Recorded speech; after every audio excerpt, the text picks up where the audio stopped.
What scripture did he say? So I got you. I got you covered. Romans 3, chapter 10. I'm going to go. Chapter 3, verse 10. Wow. There we go. There you go. I'm trying to confuse you. There we go. This is fun. I'm going to read. As it is written, there is no one righteous, not even one. There is no one who understands, no one who seeks God. All have turned away. They have together become worthless. There's no one who does good, not even one. Their throats are open graves. Their tongues practice deceit. The poison of vipers is on their lips. Their mouths are full of cursing and bitterness. Their feet are swift to shed blood. Ruin and misery mark their ways, and the way of peace they do not know. There is no fear of God before their eyes. In verse 19 it says, Now we know that whatever the law says, it says to those who are under the law, so that every mouth may be silenced and the whole world held accountable to God. Therefore, no one will be declared righteous in his sight by observing the law. Rather, through the law, we become conscious of sin. I'm going to go into verse 21. But now a righteousness from God, apart from the law, has been made known, to which the law and the prophets testify. This righteousness from God comes through faith in Jesus Christ to all who believe. There is no difference. In other translations, it says, there is no difference between Jew and Gentile. It says, for all have sinned and fall short of the glory of God.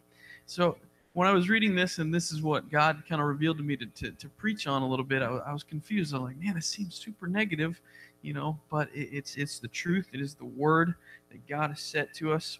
And what I wanted to talk about was that part right there in verse 22, where it says, there is no difference between Jew and Gentile. One of the main things that you will find out, but I will be honest, it's my generation and lower, is a lot of people, the reason they're not going to church is because they feel like we think that we have made it. We think that we are without sin. We think that we're good. We're going great. Life is good. We can do no wrong. They think that we think that. Obviously, I'm sure that hopefully none of you actually think that, as it says that there is no one good and all fall short of the glory of God. But that is the lie that this world is believing. So you're wondering, why are so many people falling away from church?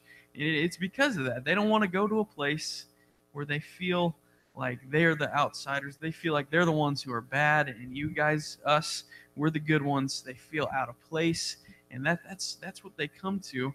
But that's an absolute lie, is it not?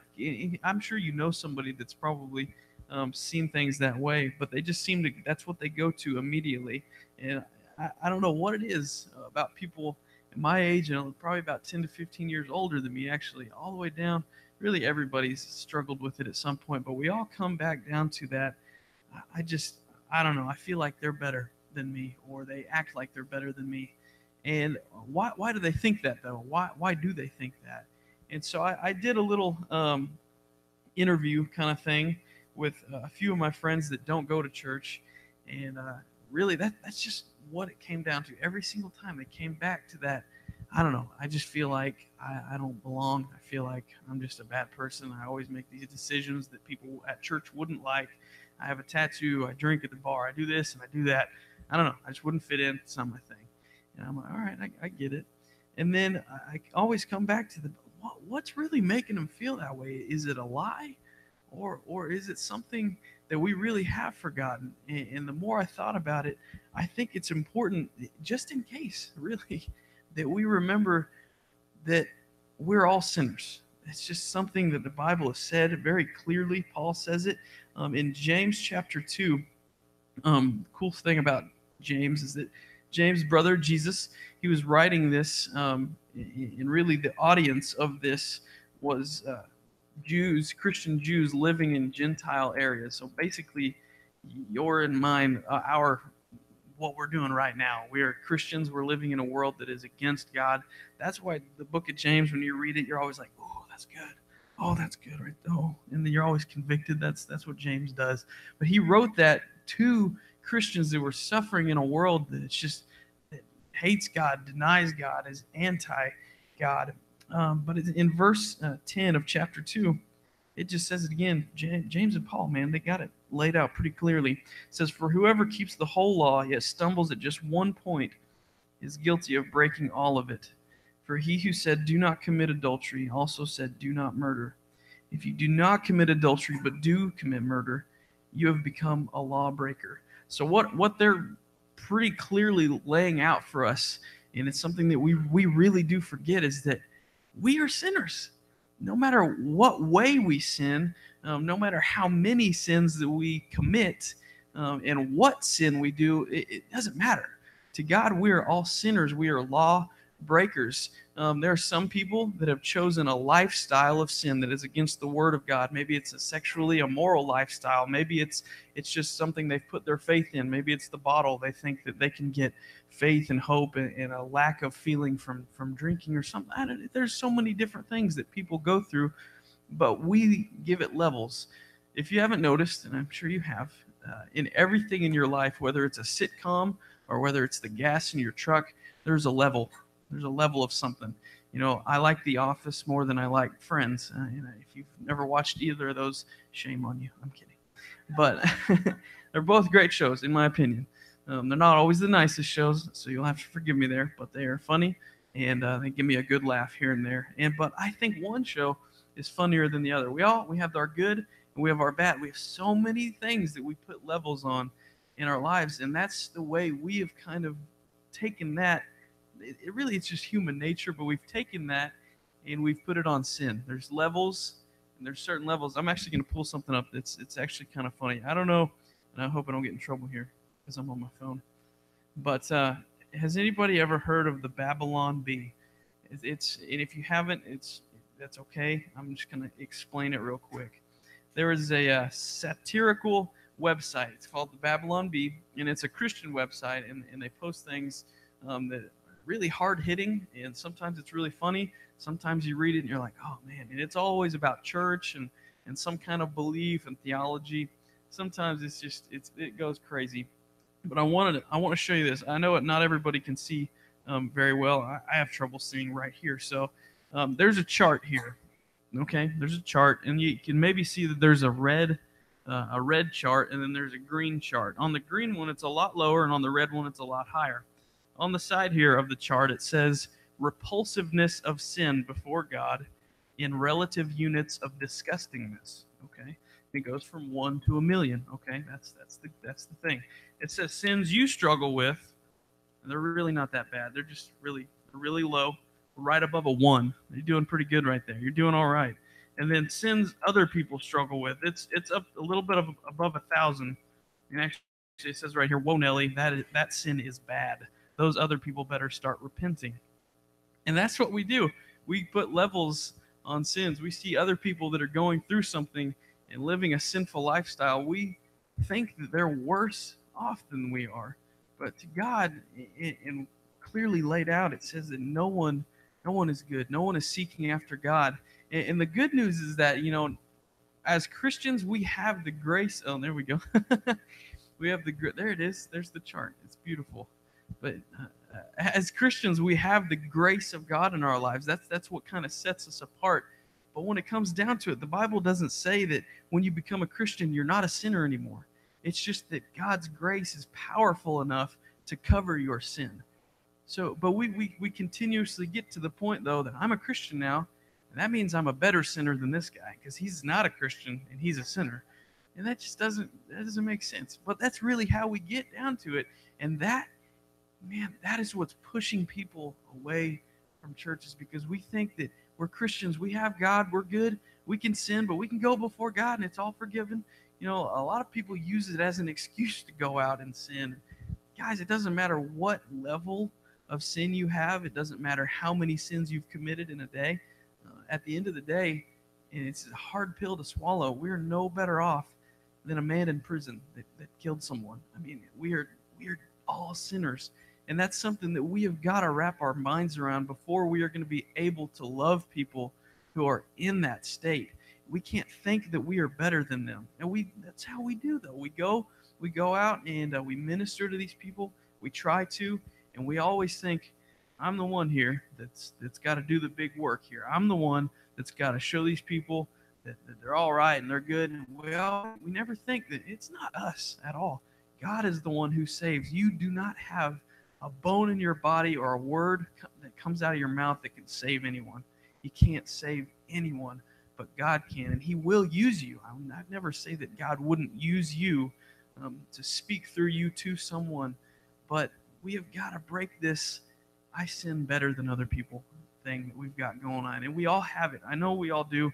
There's times where we really do look at people and we think, man, they're really far off. I don't know if I brought this up to you or the youth, because I don't remember the last time I was even up here preaching. But we have a really good buddy of ours who has struggled. That's right. I brought him up as a prayer request once. If you don't remember, that's totally fine. A lot has happened since then. But we have a good buddy. He's had the worst problem with a specific sin in his life. Instead of turning to God, he's turned to drinking almost every night. For the longest time, he would message us in a little group text, and it got crazy, guys. It was stuff like, "I'm worthless. I have nothing good going for me. No one loves me. I don't know why you guys even care about me. I don't even know if I'm going to make it throughout the night." And I mean, it got bad. He got to the point where almost every night he would just get drunk to the point to where he just would message us and say, I don't even want to live anymore.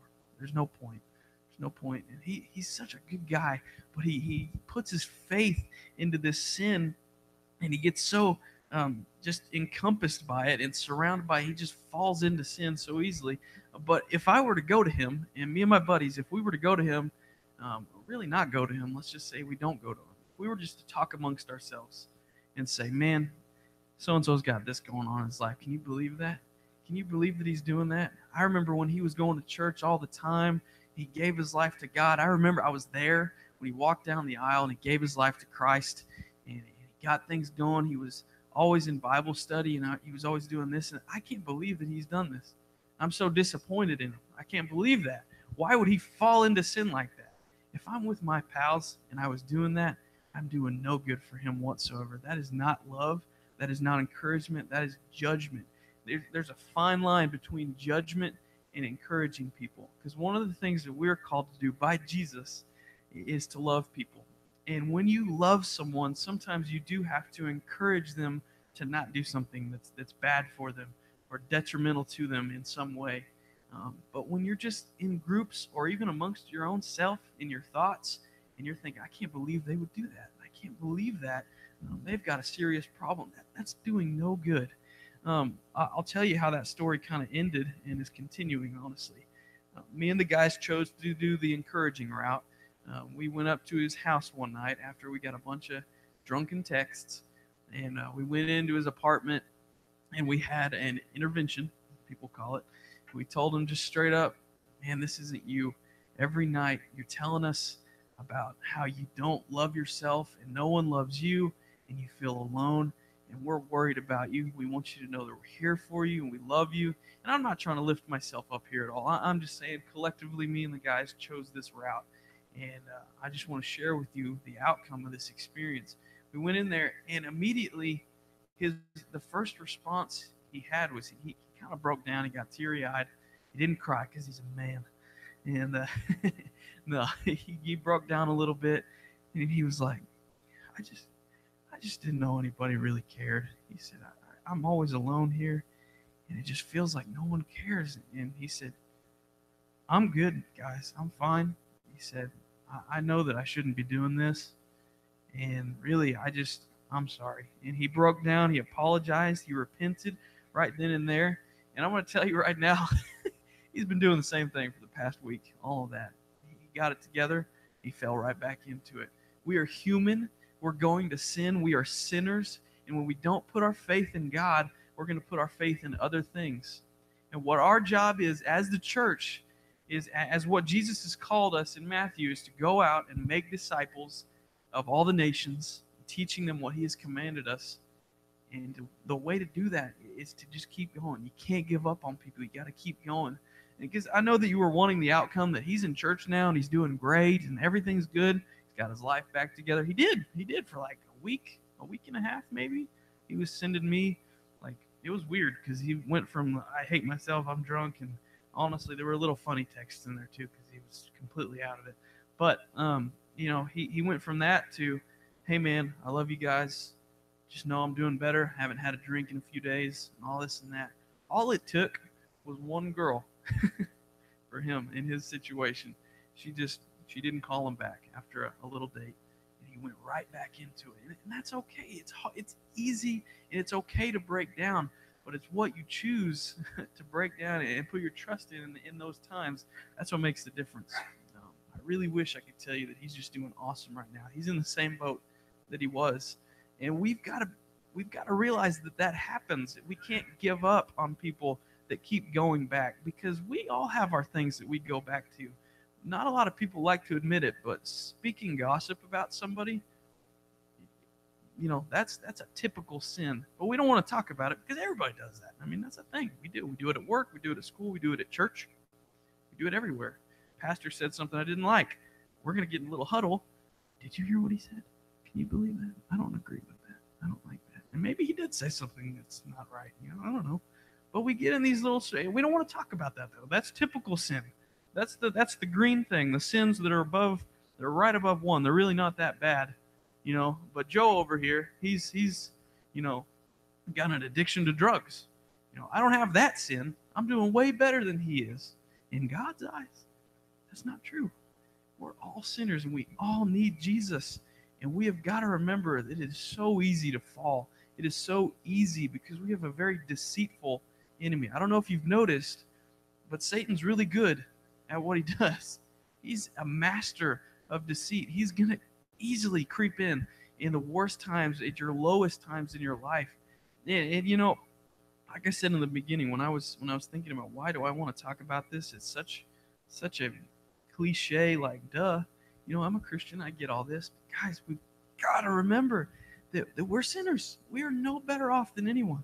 And I'm going to say that probably a few more times because I really want it to sink in that your sin, just because you sin differently than someone, that doesn't mean that you're any less of a sinner than they are. If we can come back to that, if we can really just let that sink in, that we all fall short of the glory of God, that we all sin, and that no one is good, and that when we break one law, we are a lawbreaker, we are a sinner. If we can come back to that and realize that, it's so much easier to love people when you are able to go up to them with that mindset, really, that, man, I know that you're going through this. I have my own sin in my life. I'm here for you. We've got to lift each other up. We're not going to get through this if we don't. Evil's coming in. Everything, just in general, it seems like things are getting worse in this world. And we spend so much time worrying about other people's sin. Clayton Jennings, I don't know too much about this guy, honestly, so I don't want to go too in-depth into his quotes and stuff. But one of the good things that he said a few months ago, he's an evangelist in our country right now. He's actually on a little evangelism tour. He's doing the Billy Graham, that's what I call it. And he said in one of his posts, actually on his social media, he's like, if we took half of the time that we spend working on other people, if we took half of that time and spend it working on ourselves, it would be amazing how much more clearly we would see Jesus, and how much more clearly and just more in general this world would see who the real Jesus truly is. We got that plank in our eyes, and we're talking about the speck in theirs. We cannot be this way. And I know some of you are probably sitting there like, well, I don't do that. I'm good. What are we talking about? I'm fine. I don't talk about other people's sin. I just kind of come to church and chill and yeah, I try to get it together and worship God, sing the right songs, and do my thing, do my part. There's so much more than that, guys. We've got to remember there are people really struggling. And another thing that God kind of just revealed to me through all of this is that, and really through experiences, talking, like I said, talking to people that don't go to church, that I know that have tried to explain why they don't go and why they don't want any part of it. They don't have to be here to be saved. God can save someone anywhere. You don't really understand somebody's full situation. I read something yesterday. Youth pastor at what's that church between Fort Gibson and Tahlequah? Crescent Valley. youth pastor over there. His name's Brooks. Very cool name. I just think that's cool. His name's Brooks. Really cool guy. Very nice. He shared something yesterday that really opened up my eyes. I wanted to share it with you guys, and I'm just kind of summarizing all of it. But it was this kid saying that, I'm going to church. This is great. But he was a DHS kid. That's what he called himself. He lived in a lodge with like 30 other kids who have been stripped away from their parents, either because of drug abuse or physical abuse or neglect, all these different things. There were so many different stories, their parents abusing each other. It's just bad stuff, stuff we don't like to hear about, stuff we don't like to talk about. This is what this kid was saying, is that's where I come from. It is a victory for me to even decide to go to church. Because when they get here and things are rowdy or worship, a loud noise happens, it's almost like PTSD, which isn't just honestly for people who have served it. A lot of people experience this from traumatic experiences. I hope that we know that. And I would never put anything else to, like, it's not important, but a lot of people experience that post-traumatic stress disorder. That's what that is. And he said that, just hearing a loud noise, it reminds me of my dad hurting my mom, or my mom hurting my dad. It's hard for me to go out and socialize with people. It's difficult. And so another thing that we have to remember, and I'm just kind of trying to cover everything I can with this one day that I have up here, is that we don't always know people's situation. Maybe the reason they don't want to come to church is because they just can't deal with it. They cannot deal with it. And I need you to know, and we need to know, I need to know, that at that point, it's our job to go to them. Because we can't keep expecting to just drag them into church and throw them in and hope the pastor can save them. That's not how it works. God isn't just at each church like, come on, I'm ready. Come bring them in. He's out. God, there is no limit to God. He's not limited to this building. When we leave, this is just a building. There's nothing about it. We're the church. This isn't the church. We are the church. When we are here, God is with us. And when we're out there, God is with us. And people are out there, and they need Jesus. This is a great place to be as a Christian, to come to learn about God, to grow in your faith, grow in your maturity as a believer. But there are people out there that just can't come into this place because they just feel out of place, or they have social issues, they have things going on, and we've got to remember that, even if we think they're weird because of it. Like, I understand that, like, man, I just can't go to church, I can't deal with it. I'm like, what's wrong with you? You don't like people? What's the deal? People have problems, they really do.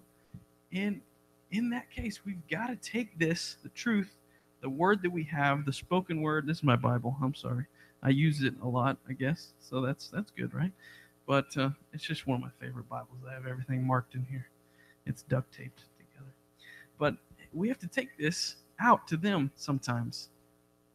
And that's more of an encouragement. You've already been told this, though. Jesus didn't say go to the church and hope everybody comes in and then make disciples while they're here. He said to go out and make disciples of all the nations, not just US of A. This is God's world. Even though it's so full of sin, God created this world. We're not the only ones that needs God. And the people that are in this church, we need encouragement. We're supposed to be here to lift each other up. We're supposed to be helping each other out. That's what we're supposed to be doing here. It's not supposed to be an obligation, like many people get to. But I don't know.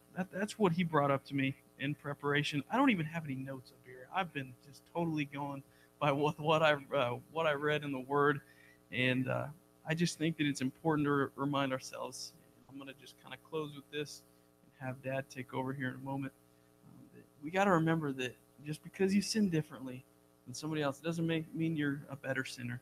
We all sin. We're all sinners. And yes, I mean that family member who came out of the closet last week, they're no more of a sinner than you are. You're no more of a sinner than they are. That person that's having a problem with alcohol, that person that's having an addiction to pornography, that person who's in drugs, that person who murdered someone last week, that person that shot up a school a few months ago and took their own life, we're all on the same level. And it's hard for us to understand, but we don't really have that luxury. We're not God. We can't understand. We can't have all the answers.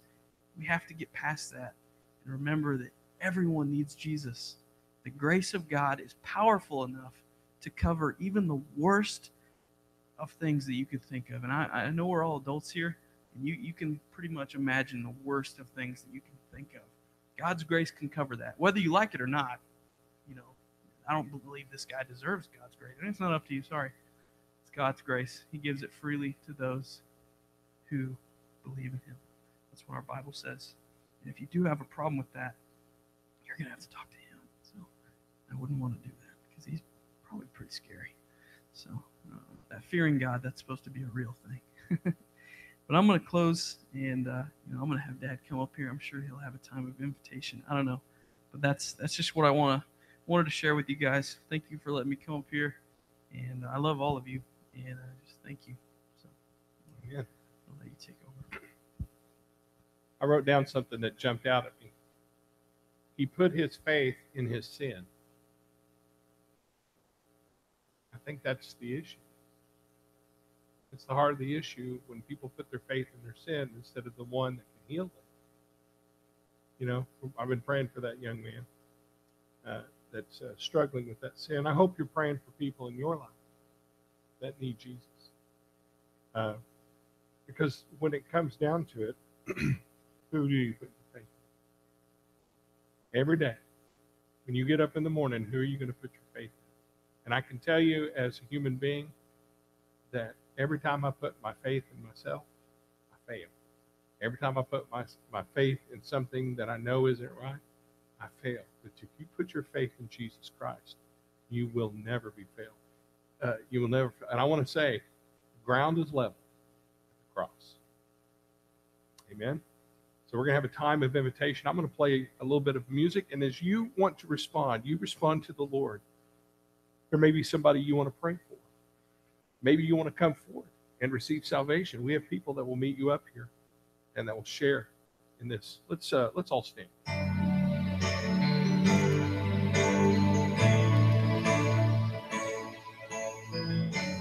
I'm forgiven because you were forsaken. I'm accepted. You were condemned. I'm alive and well, your spirit is within me, because you died and rose again. Amazing love, how can it be that you, my King, would die for me? Amazing love, I know it's true, and it's my joy to honor you in all I do. I honor you. I'm forgiven because you were forsaken. I'm accepted. You were condemned. I'm alive and well, your spirit is within me, because you died and rose again. Amazing love, how can it be that you, my King, should die for me? Amazing love, I know it's true, and it's my joy to honor you in all I do. I honor you. Amen. Boy, he's energetic, isn't he? I see a pattern. It's really interesting. When I was a young person just like him and I started preaching, I did what I call the youth minister two-step. You want to see it?